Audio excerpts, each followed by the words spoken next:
Hello, I'm Octaviano Rizky Firdaus, number 16. From class A, I want to read about exchange rates.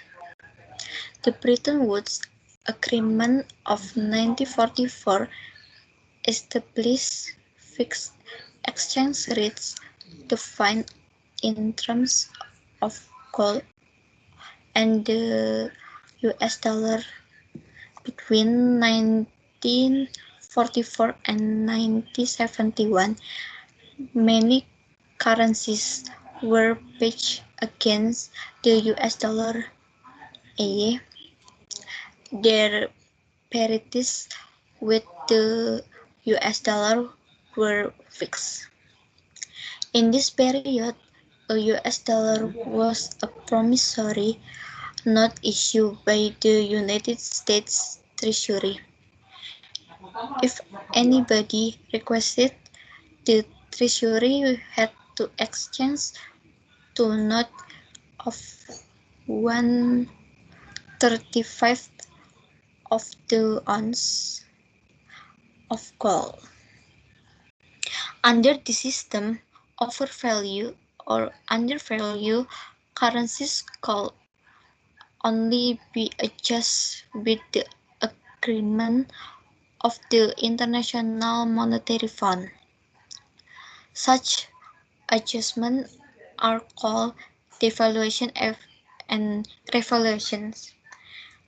The Bretton Woods system of gold convertibility and pegging against the dollar was abandoned in 1971 because following inflation, the Federal Reserve did not have enough gold to guarantee the American currency. Gold convertibility was replaced by a system of floating exchange rates. Today, the US dollar, the unofficial world currency, is merely a piece of paper on which is written in cut with cut no gold. A freely or clean floating exchange rate is determined purely by supply and demand. Theoretically, in the absence of speculation, exchange rates should reflect purchasing power parity, the cost of a given selection of goods and services in different countries. Proponents of floating exchange rates such as Milton Friedman argued that currencies will automatically establish stable exchange rates which will reflect economic realities more precisely than calculation by central bank officials. Yet they underestimate the impact of speculation and the fact the companies and investors frequently follow short-term money market trends even if these are contrary to their own long-term interests. In the late 1970s and early 1980s, the American, British, and other governments deregulate their financial system and abolish all exchange controls.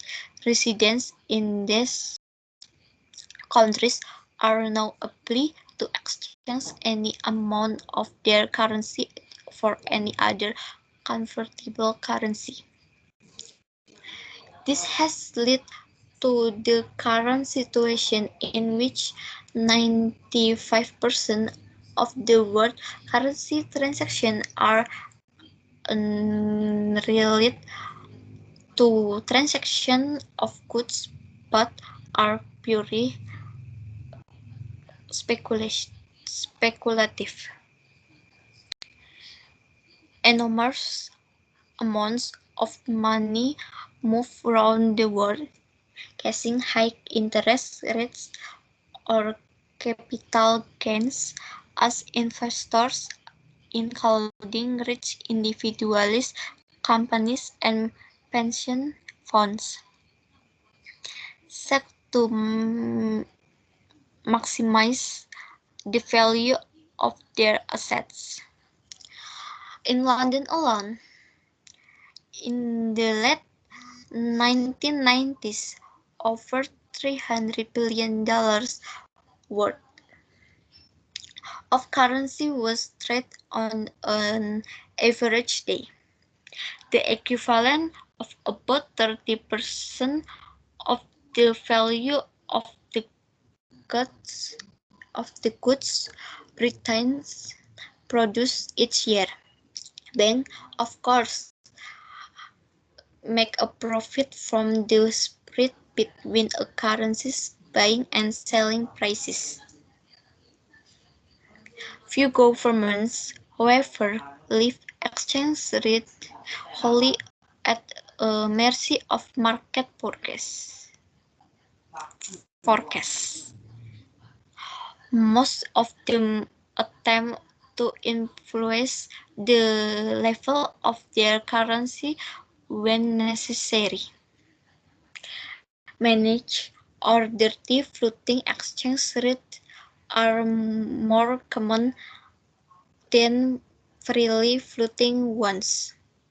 For example, in the 1980s, most Western European governments joined the EMS, European Monetary System, which established parities between member currencies. There was also an exchange rate mechanism, ERM. If the rate differed by more than plus or minus 2/4% from the central parity, central banks had to intervene in exchange market buying or selling in order to increase or decrease the value of their currency. Yet international speculators can be more powerful than governments. For example, on a single day in September 1992, the Bank of England lost £5 billion in a hopeless attempt to support the pound sterling. For weeks, all the world financial institutions and rich individuals had been selling their bonds as everywhere, except the British government believed that the pound had been seriously overvalued ever since it